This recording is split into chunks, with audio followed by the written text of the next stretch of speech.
Hello, everyone. Welcome to Socorro's webinar series, Coastal Observing in Your Community. Thank you so much for sharing your virtual lunch hour with us. My name is Abby Wakely, Socorro's Communications Director, and I will be facilitating and moderating the webinar. Socorro is hosting this series to discuss, highlight, and raise awareness about coastal ocean observing activities in the Southeast U.S. Socorro is the regional coastal ocean observing system for North Carolina, South Carolina, Georgia, and Florida. We are one of 11 that make up the NOAA-led U.S. Integrated Ocean Observing System, also known as ACOUSTIC. Our mission is to sustain and promote observations that help keep you safe. This is a quick snapshot of the technology we support to accomplish our mission. I wanted to share a few upcoming Socorro opportunities, including 3 student opportunities. We have the Bimbu Subramanian Ocean Scholars Award. It is a $2,500 opportunity to present your research at a conference.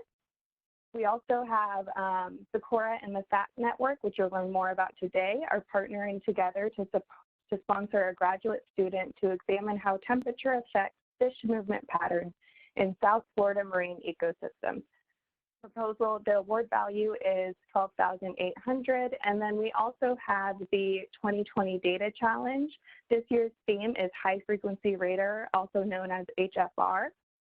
We are asking students and early career professionals to create tools that use archived Socorro HFR data, and there are 2 $3,500 prizes. All 3 of those awards, they are due on May 15th, 2020. And then lastly, Socorro is preparing a response to the anticipated U.S. Integrated Ocean Observing System 5-year proposal opportunity. We are currently soliciting letters of intent for consideration in our proposal. If you follow this link here, you can find more information about all of these. All right, let's get to the reason you're all here, the webinar. All participants will be in listen-only mode. You are encouraged to type questions for the presenter or technical questions for me in the bottom right-hand chat box. I will respond to them directly or post the questions to our presenter after her presentation. We are recording this webinar today and we'll be posting the recording on the Socorro website. We are very excited to welcome Joy Young from the FACT Network. She will be presenting Where Did My Fish Go? How scientists are working together to track fish over vast ocean space. Joy Young brings a holistic approach to understanding the life history and ecology of fishes, specifically as it relates to management. She has an established background in the age and growth, genetics, reproduction, movement, and parasite of fishes. As a biologist with more than 22 years of experience, Joy's passion is conducting collaborative research using complementary areas of science to bridge the gap between scientists, managers, and the public. Joy has been the data manager for the FACT Network for the past 11 years. She has helped build a network of over 90 organizations using acoustic telemetry in the United States, Bahamas, and Caribbean. Her newest project involves using acoustic telemetry to resolve questions on movement that have direct implication on management of stocks. You can read the full bio on the Socorro website. All right, Joy, thank you so much for joining us. I am going to promote you to presenter so you can share your screen.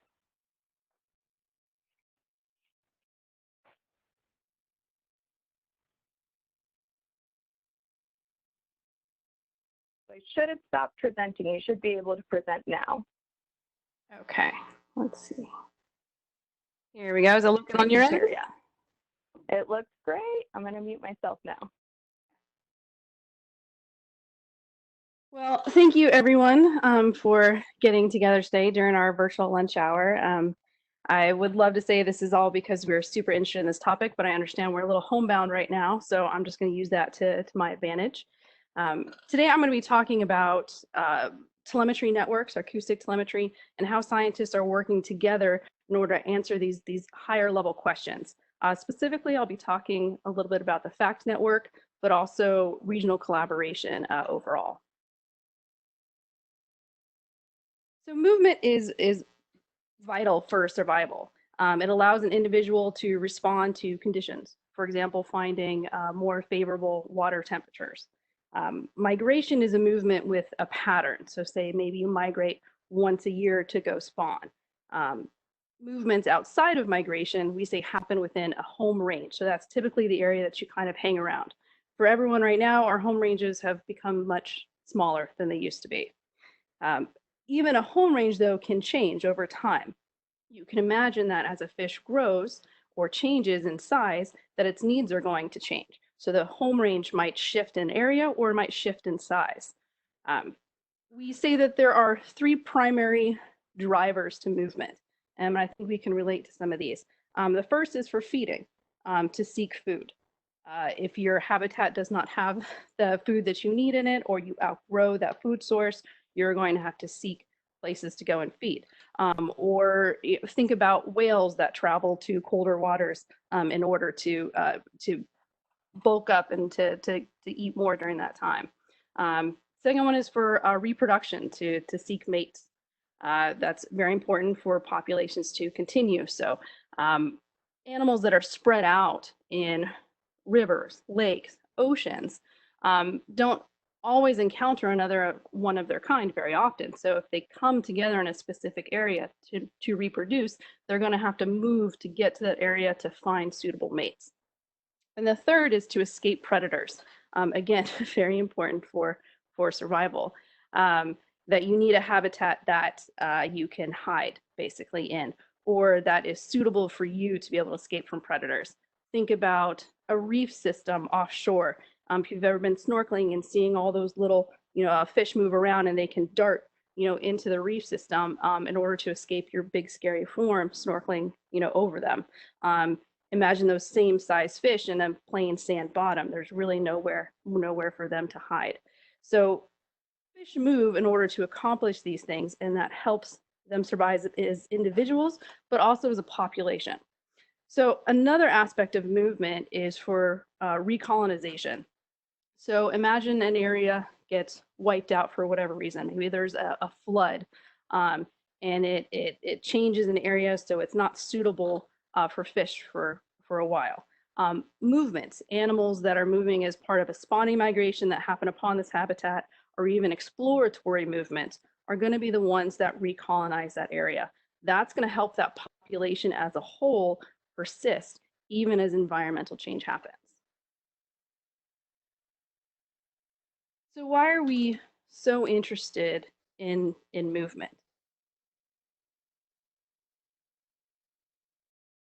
For some species in some areas on the reefs, between 36 and 98% of species on those reefs came through mangrove and seagrove nursery areas.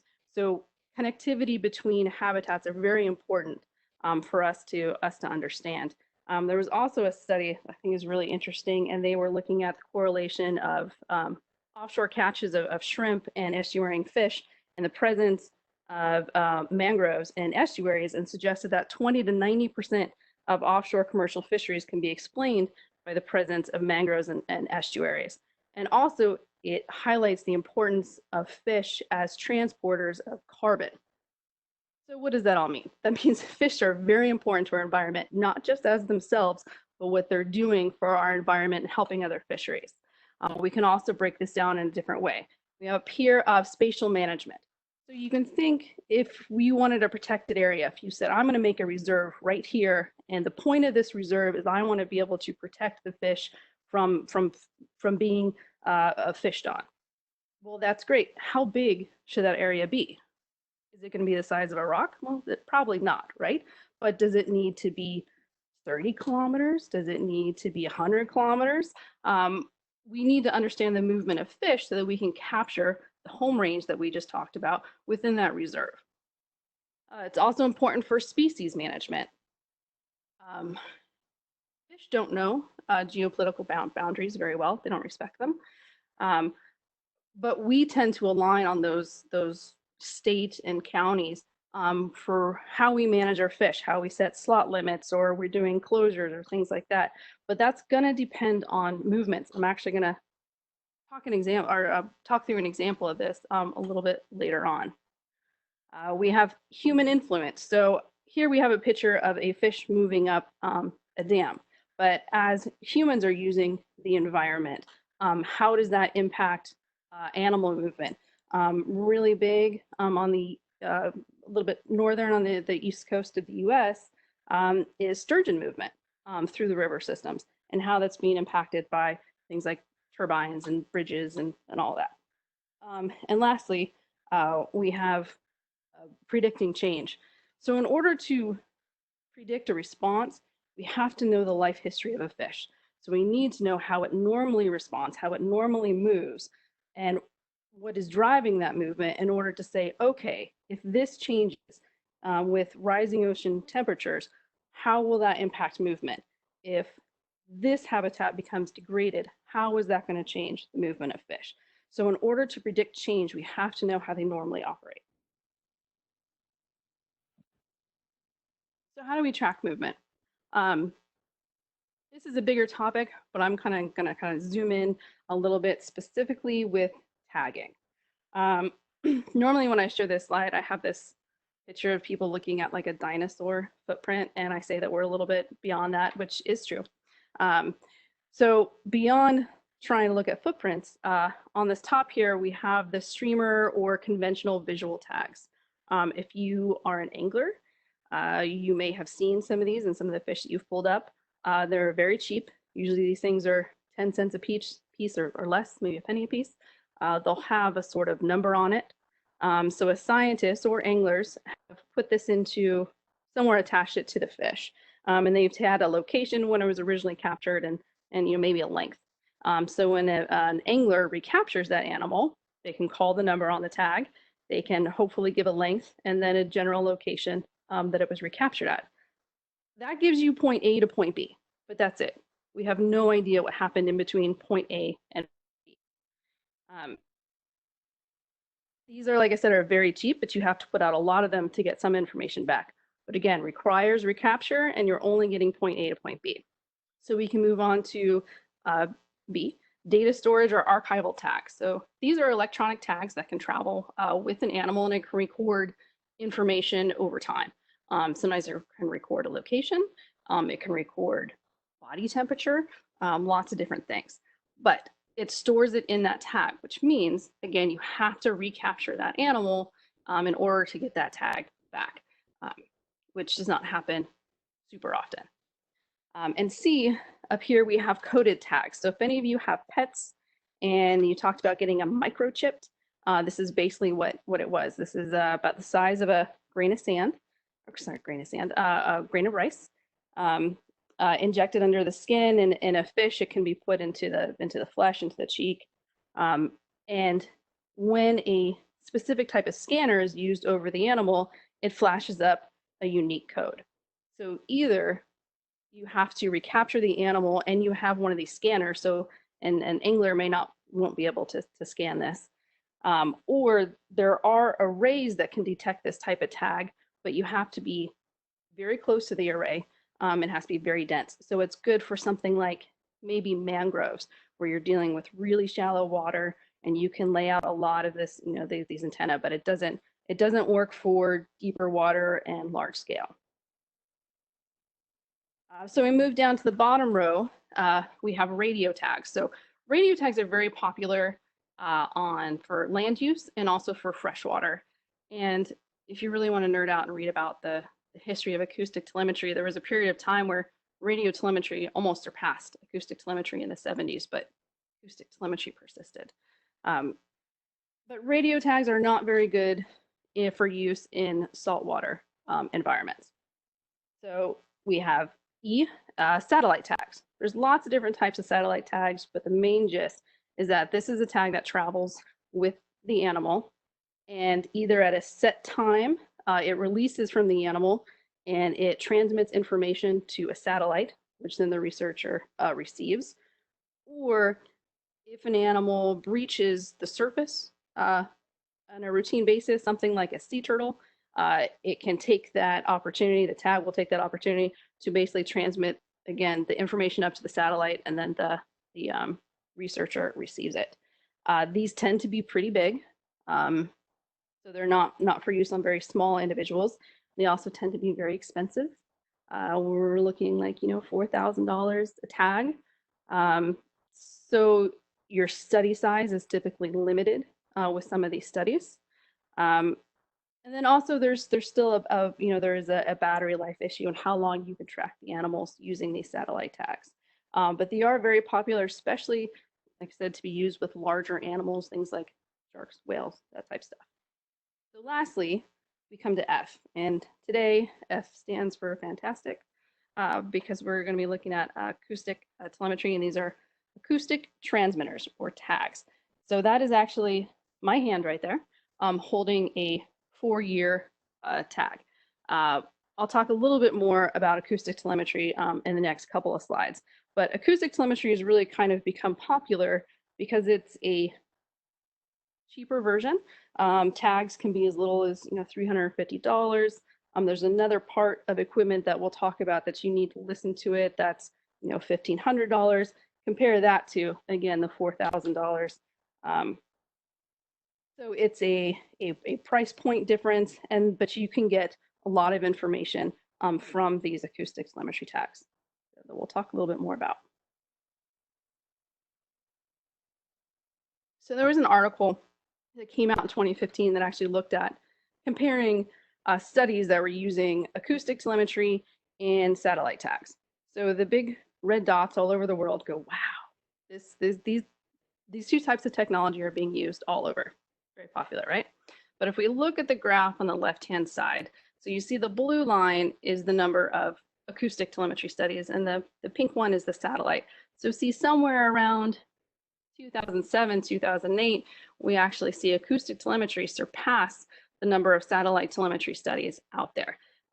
That year frame is going to come up a couple of times. So I just want to point that out again. That's right around 2007, 2008. So again, if we look at publications, for scientists, this is our ride or die. This is publish or perish. And if you need to publish your studies that are out there. So we use this a lot to kind of gauge what's happening in science. So we see an upshoot, and again, if we look at that 2007, 2008, it looks like we have a more stark increase basically in that line. What we also see from here is that it seems to keep going up, and I know there's a dotted line, but when originally made this graph in early 2020, there wasn't a lot of information at that point. So the projection is that we're going to keep seeing studies using acoustic telemetry. So let's explain a little bit more about acoustic telemetry. I like to say it's a two-part technology, and there's caveats to that. But essentially, ultrasonic pingers, which I'll just refer to as tags from now on, they're attached to or implanted in an animal. So we have some examples over here on the left-hand side. So the top left, you can see there is a tag that's been externally attached to a horseshoe crab. That's with Stony Brook University. We see an external attachment on a Galapagos shark. So that's has like an anchor basically in the skin, and the tag is trailing behind. Similar to the horseshoe crab, we see an attachment of conch or attachment on the outside of conch. And then finally, an internal being implanted. So for an internal, there's a minor surgery that's done, usually cut into the belly cavity. The tag is slipped in and then sewed up or glued or stapled, and the animals are returned right back to the water. Every one of these tags has a unique code to it. So 1, 2, 3, 4, 5, or 1, 2, 3, 4, 6. So every single tag is unique.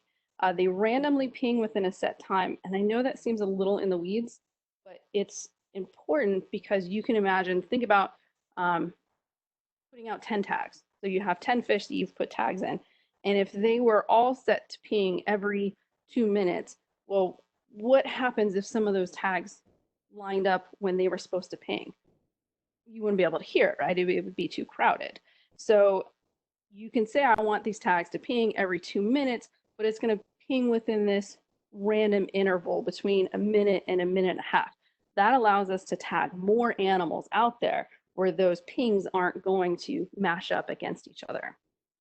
There are a wide variety of sizes of these tags. There are ones that are small enough to go into a salmon smolt.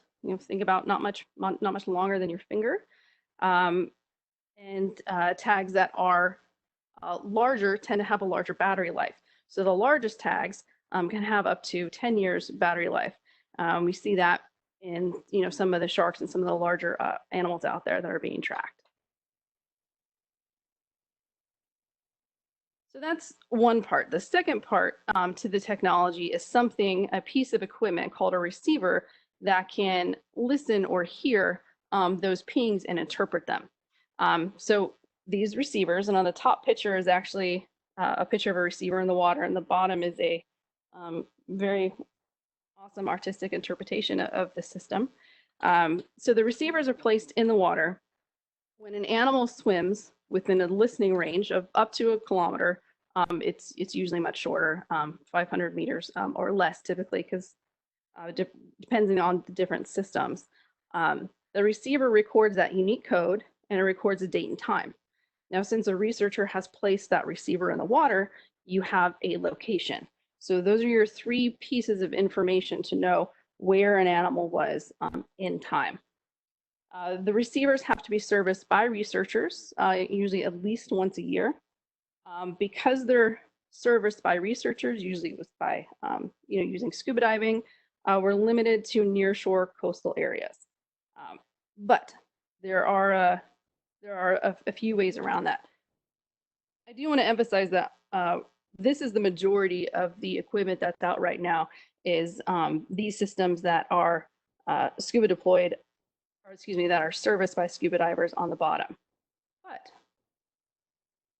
we are using receivers in new and different ways. So how do we track animals using acoustic telemetry outside of these nearshore areas? What about mobile platforms? So the Ocean Tracking Network, borrowed this picture from them.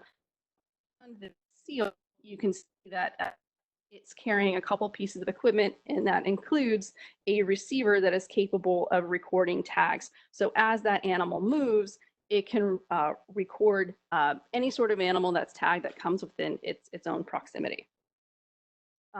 We also have gliders. So there are different types of gliders out there, traditionally made to acquire ocean information, things like temperature and salinity and all these things. But they are semi-autonomous that are out there. And as they move through the water system, we can attach a receiver. So that's actually in the picture right there. That's a NOAA Fisheries glider. And that receiver, again, can detect any sort of tagged fish that are within its proximity. We also have some stationary ways of getting outside the nearshore area. So the first is an acoustic release. This is the main system set up, but we can see the traditional receiver that's there, but it has a special little release mechanism on it. So if a researcher on a boat goes on top of it and uses this special piece of equipment, it sends a signal down there and it tells that receiver to release, and there's a big float on it and it'll pop up into the surface. So in this way, we can get to deeper waters. I think this is a 500 meter max for this system right there, but it gets us a little bit deeper. There are receivers that you can upload from the surface. So these are receivers that could be sunk down into the water, deeper than what you could send scuba divers to go service. And again, a researcher on a boat can be, anyways, a researcher in proximity to it uses a specialized piece of equipment to basically upload the information to the boat. And lastly, we can use existing infrastructure. So we have actually partnered with Socorro to do this on a few ATONs or navigational aids, where that's existing infrastructure out there. They may be outside our normal servicing range, but we can hang a receiver or attach a receiver to some of that infrastructure. Again, in order to get out of that nearshore area. These are all, these are not used as frequently, as I said, as the things that are deployed on the bottom and stay at the bottom. So these don't represent the bulk of what's out there, but these are areas that we're moving into to try and track animals over a larger area. So to take the next step, to go from this technology, and that's great, and people are using it, but how does that lead to collaboration? Well, those tags and the receivers, they don't know who deployed the tags. They don't know who deployed the receivers. So the equipment is compatible. So here we have an example. Here we have, Ms. Yellow working in Everglades National Park that maintains an array tracking redfish. We have Ms. Green over here working in Biscayne National Park having an array and tracking those bluefish. If the redfish swim into Biscayne Bay and the bluefish swim into Everglades National Park, those receivers will record that tag information, just like it would the tags that were deployed as part of its own study. So if Ms. Yellow and Ms. Green are willing to talk to each other and share something like tag information and go, hey, I have detections, I don't know who they belong to, your study area is greatly expanded, and I'll show some examples of that. So from this small scale, you can think about not just Everglades National Park and Biscayne Bay, but as we go up the Atlantic coast, these disparate arrays or arrays that are run by individuals, as long as all those individuals are willing to talk to each other, then that's your study site. So let's look at a few examples. This is from the FACT network, but we asked a few of the PIs to look at their data and see what they would have been able to tell just by the array that they maintained versus the information they got from other collaborators or other scientists that were willing to share information. So a few of these that I want to point out. I think you can see my thing down here. So if we look at blacktip sharks here. So we can think of blacktip sharks. We know they're a migratory species moving up the coast. So here, if we even look at the number of animals originally within that array that the PI, the tagger, maintained, we have 28 individuals. With people sharing information, that tag owner got information back on 41 different individuals, which is pretty impressive. Move down a little bit more.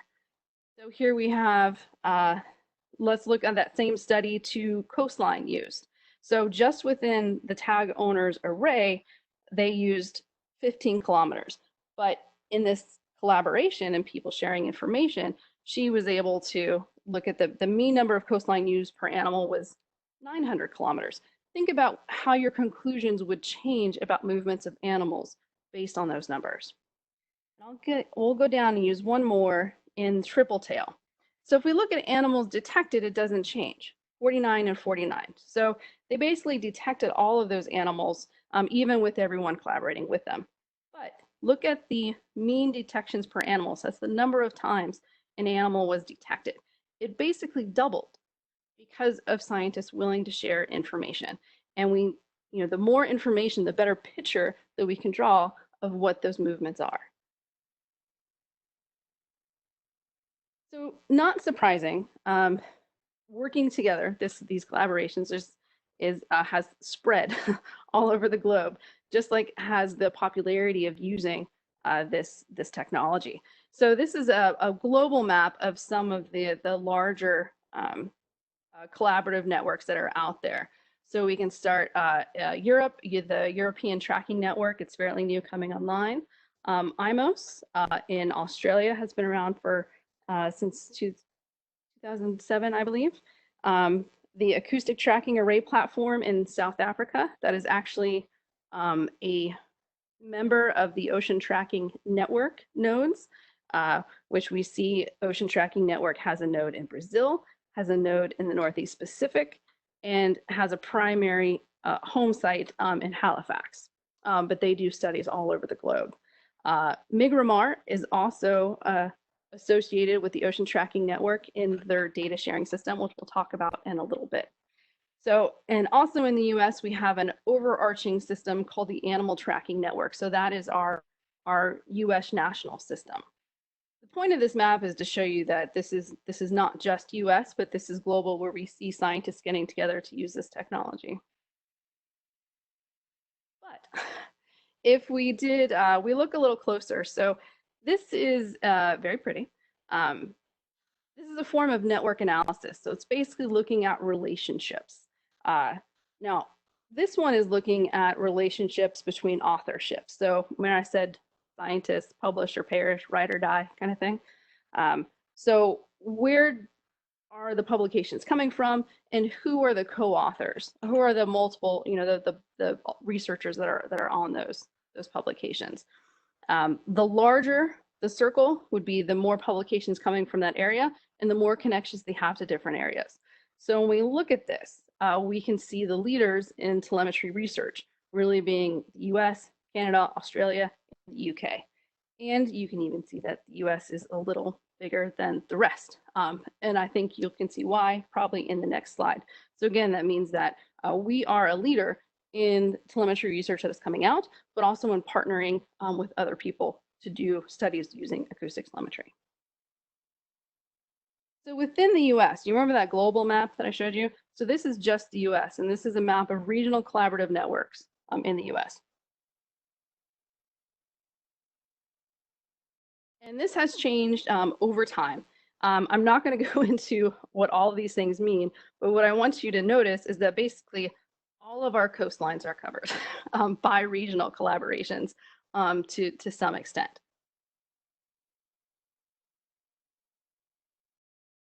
So if we look at a timeline of when those collaborations came on board, do you remember I told you that 2007, 2008 year to kind of keep that in your brain?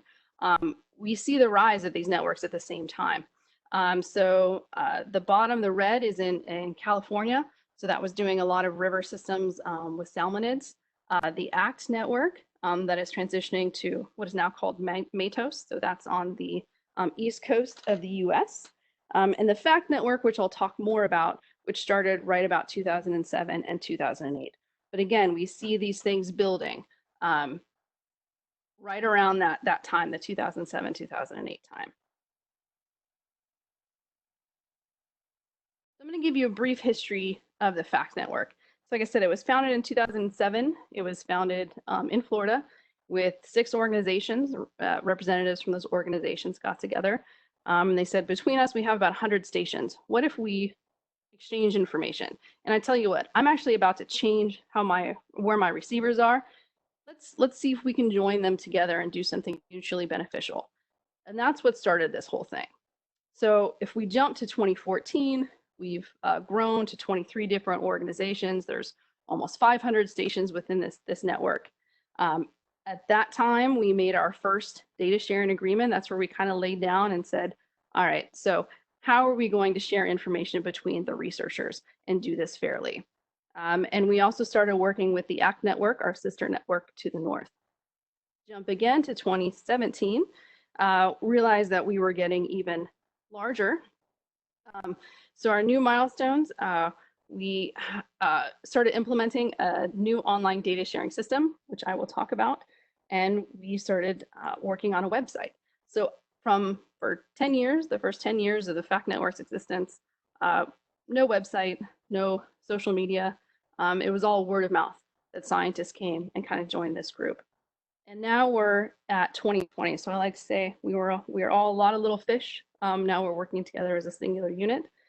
We have more than 93 different organizations represented by our researchers, more than 2,800 stations within our network.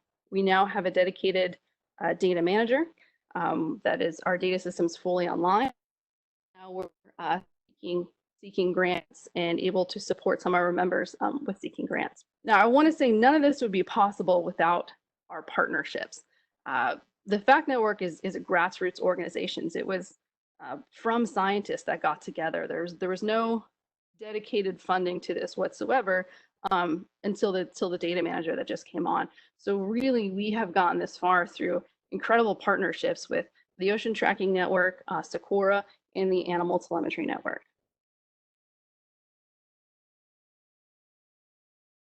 So this is just to kind of toot our horn a little bit and talk about telemetry assets. So these are, we talk about tags and receivers. So on the left-hand side, you'll see a map. So that's a little over the 2,800 stations that have been registered within the FACT network. So you can see kind of where our core is from North Carolina down to the Keys, into the Bahamas, and a little bit into the U.S. Caribbean. We stretch a little bit further than that. We have over 8,000 tags that have been registered, deployed on 99 different species. And right now within our network, we have just under 2,500 active pinging tags roaming around in animals. We also have these really cool shirts now. So I just told you how big and how awesome the FACT network has become. But that leads to issues with data sharing because there's just so much information and how do you compile that? So in 2017, we started the process and really kind of came online in 2018 in adopting a online cloud-based data sharing system. Now, this was designed by the Ocean Tracking Network, so we did not design this ourselves. We relied on some very intelligent people that have put a lot of thought and we're already using this. So in this system, researchers can upload their telemetry data to a secure website. The detections from their receivers are automatically matched to any tags that are registered within the database. And then the tag owner receives back all their detections and the array owner finds out what animals were present on the array. So all the data are formatted and ready to be archived. So that's really important. So we talk about this a lot. You know, you think about a university system. You have a graduate student that comes in that's there for 2 years, or you know, maybe 4, maybe 5. I'm not, you know, no judgments. And you know, they move on. What happens to their project? What happens to that data? Does it get lost? It's important to retain that data for the future. Something for, you know, for meta-analysis purposes and things. So this system allows for the data to be archived long term. Something else very cool is because the FACT network adopted an OTN designed system, this database can talk to the OTN database, which can also talk to the now Matos database. So if we think about that map all the way from the Keys basically up to Canada and anywhere that the OTN was, including South Africa, all those detections are matched against each other. So right now in our online database, which we're about a year and a half into, we have over 120 registered projects with 175 million detections within that database. So, and we are growing every 2 months, I would say.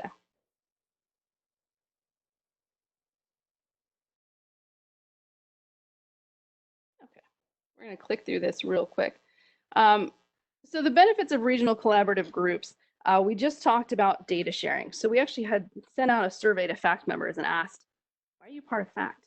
And it came back equal of data sharing and data processing, help with that, but also this sense of community.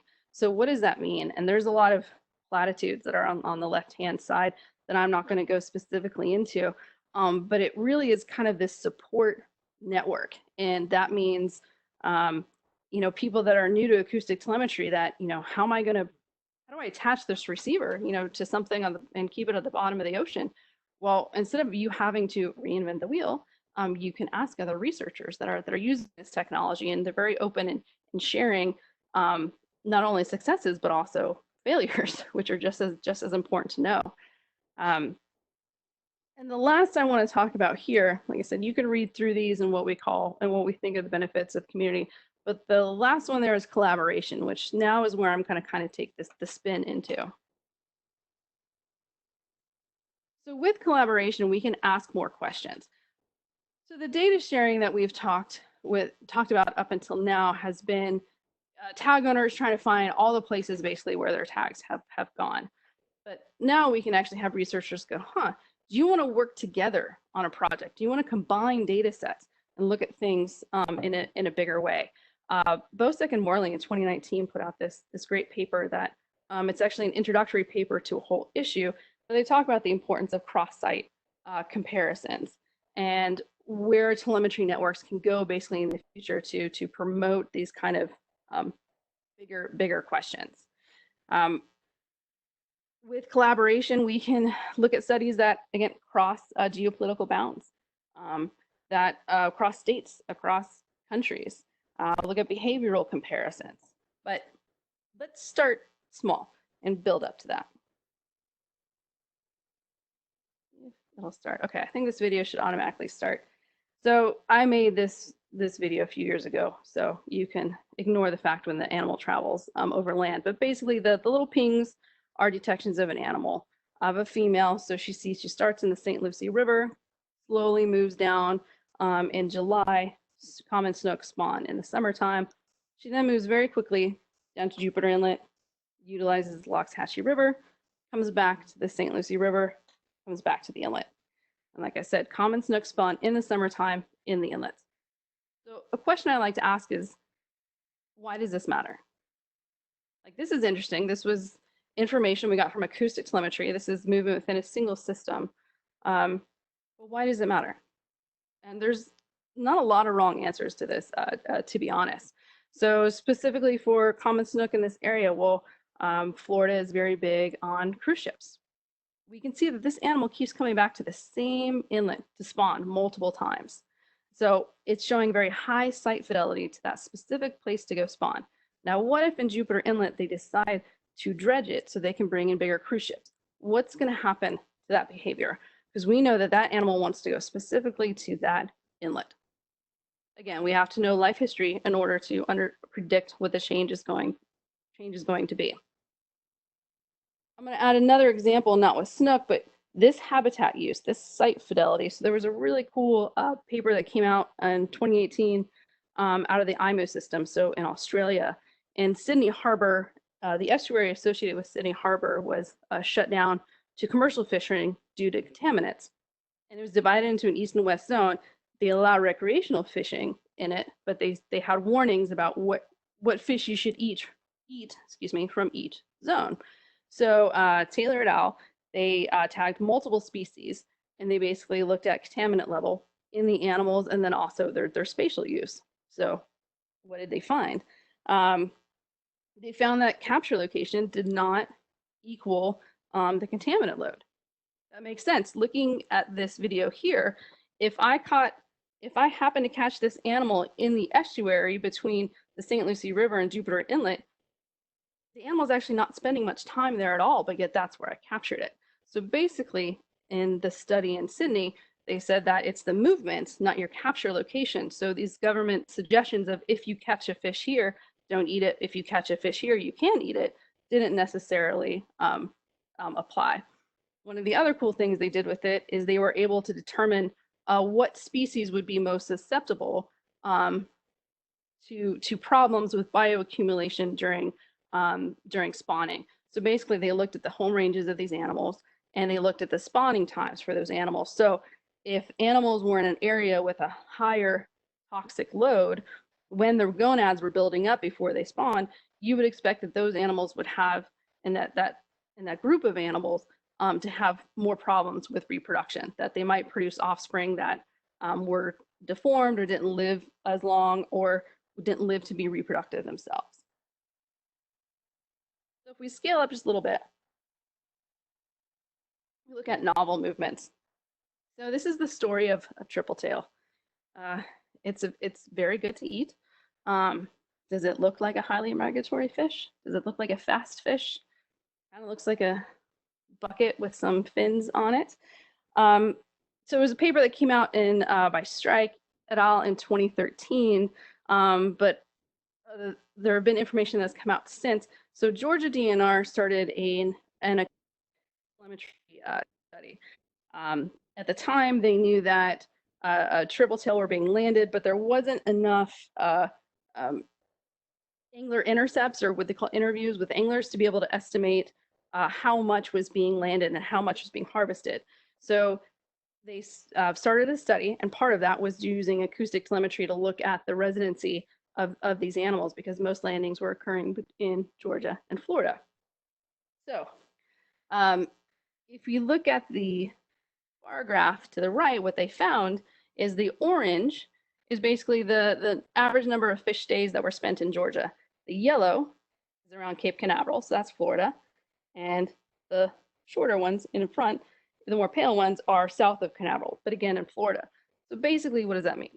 That means these fish, these super streamlined fish here, were making a 600-kilometer almost annual migration basically down to Florida and back. That was not expected of these animals.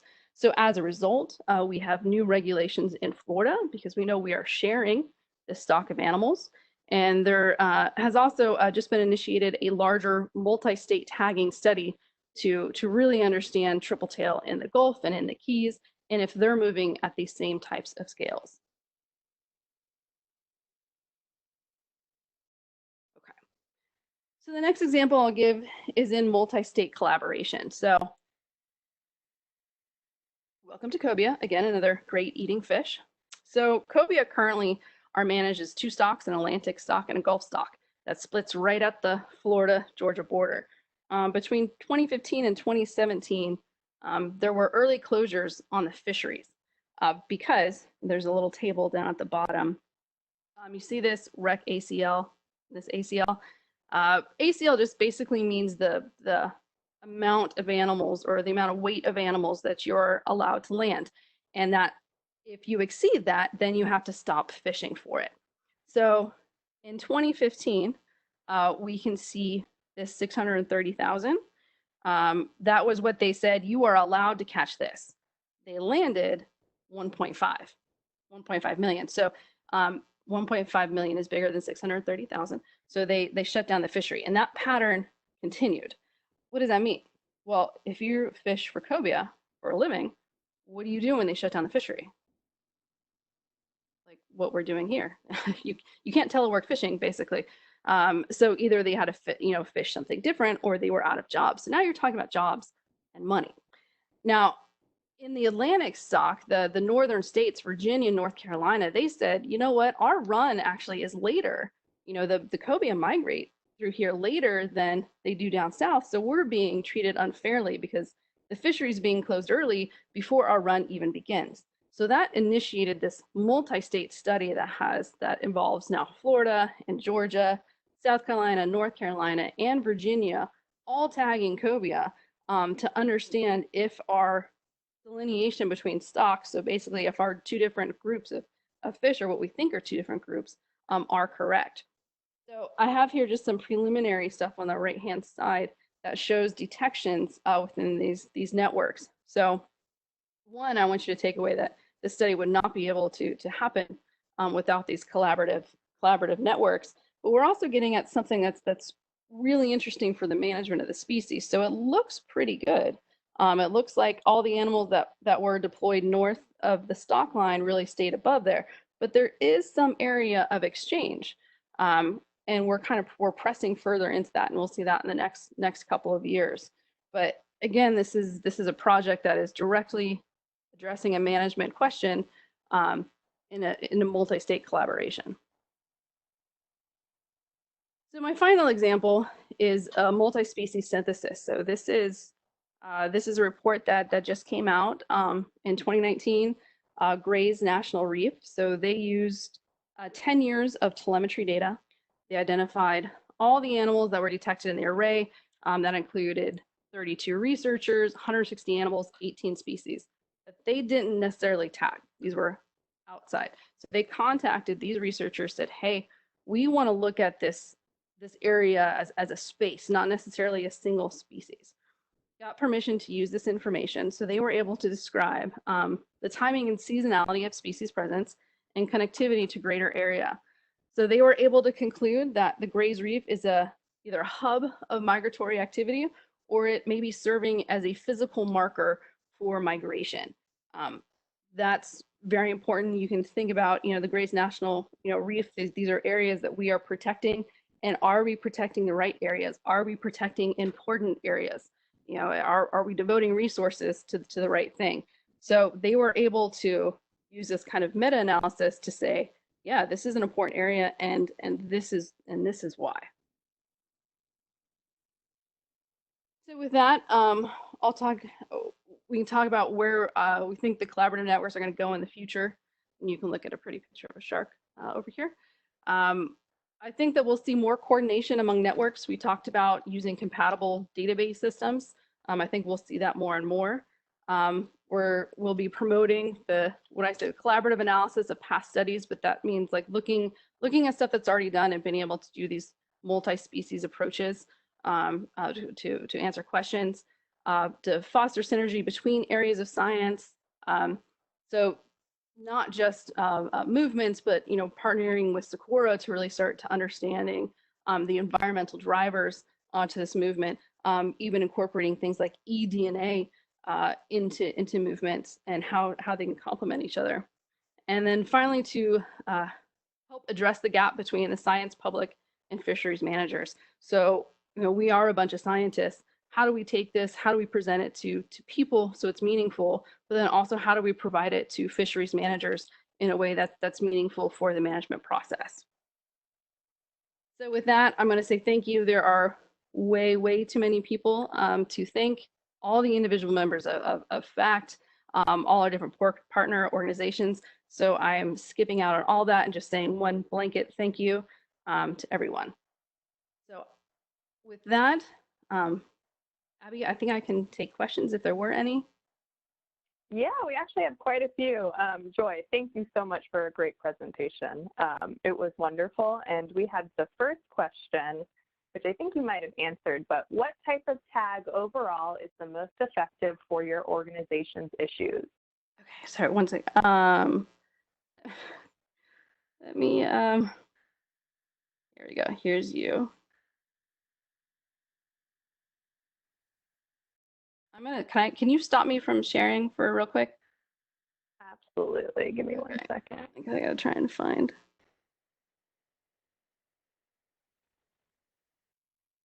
Perfect, okay. All right, I'm gonna change you to presenter now. All right, so what type of tag overall is the most effective for your organization's issues? So it's a great question. And in a broader context, if we're talking about all the different types of tags versus radio tags or acoustic telemetry or satellite,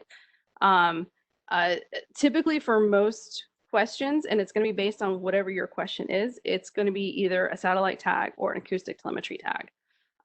What we've seen now is actually incorporating both. So acoustic telemetry, very good for near shore. You can get a lot of information on any receivers that are out there. Satellite telemetry will tell you wherever that animal goes anywhere in the entire ocean. So if it swims outside of any of those arrays. So we see animals that are now double tagged, that you'll put a satellite tag and an acoustic telemetry tag. But predominantly we use acoustic telemetry tags to answer our questions. Perfect, thanks, Joy.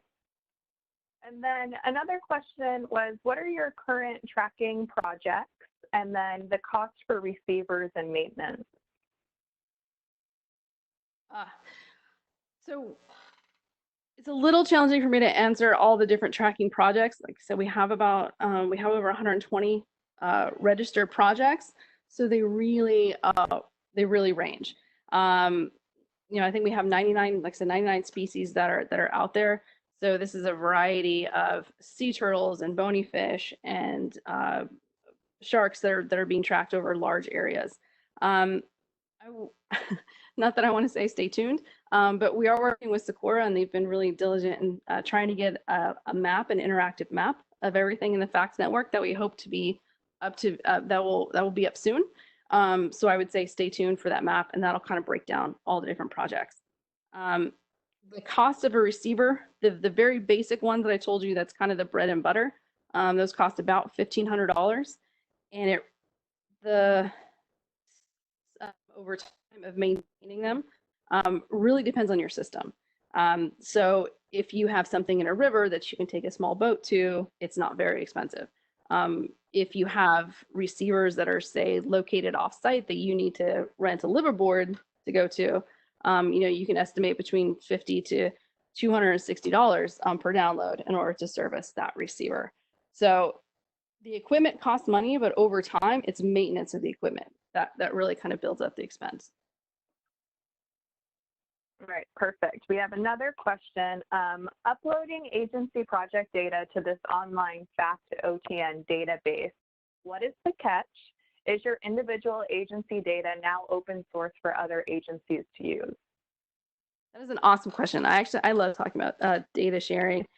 So And I kind of glossed over this, so I'll go a little bit more into detail. So when you upload to this online system, it's completely secure. You as the project PI determine who gets access to that information. So if I have collaborators that I want to have access to the information, I fill out a form and I say these people can have access. They are the only people that can see the information. The data manager picks up that and does the tag matching it and basically deposits it back. But everything is kept secure. So I, as a PI of one project, cannot use someone else's information because I can't see it from another project. What I will see if I'm a tag owner is I'll have a file of all my detections, and on each detection, I'll know what array it came from. So if I have any questions, I can go ask that array owner basically about it. So there's no catch, there's no fee, and it's not open source. I will say,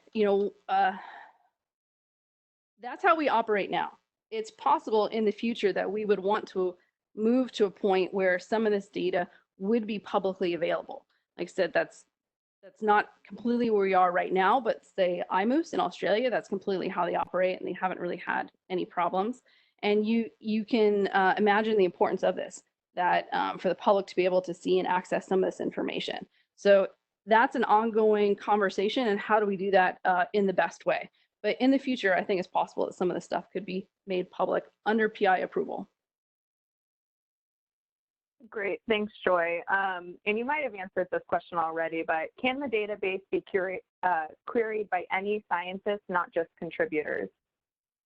No, it cannot. So right now, as it stands, because all of the data are held privately by each project, anyone, not just anyone, can come in and query it. I can't even query someone else's project because it's private for them. If data were to become public, then that would be able to be queried by the public, or yes, by anyone that would be able to log in. But right now, no, this is a contained system, and we did this way because it's fairly new for people to use something like this within the FACT network, and so this is what made them the most comfortable. So again, everything is protected. Perfect. Thanks so much, Joy. We have another question. Starts out with, this was a great presentation, and are federal agencies providing enough funding annually to continue tagging projects? Ooh, you're recording this conversation, is that correct? As scientists, we always want more funding.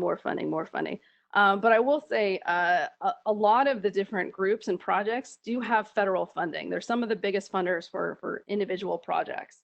And even the data manager position for the FACT network, that money originally stems, from federal funds. So I think they've done a great job supporting acoustic telemetry. Could they do more? I would love to see more, but they've done a great job thus far. Great, thanks so much. And we have time for one more question, and this might be a good one. Is there a fee to be a part of the FACT network? That's a great question, and the answer is no, not at all. We've had these discussions over time. Sometimes within FACT, be like, well, if we charge something, then maybe we could, have better sandwiches during our meetings, or something like that, or have bigger facilities to meet at. But it's really important for us to remain open and for everyone to be welcome. So there is no fee. So that keeps us reliant on people's generosity. Socorro has been a great supporter, and the Ocean Tracking Network has been a great supporter during our meetings. So we want to keep it open. So no fee. Great, thanks so much, Joy. And seeing that it's 1 o'clock, I want to thank you guys so much for joining us virtually on your lunch break. And I want to let everyone know that a recording of the webinar will be available here on our webinar series website. And if you have any more questions for Joy, please email here and joy.young@thefactnetwork.org. Thanks so much for joining us, Joy, and thanks for the great presentation. Thank you so much.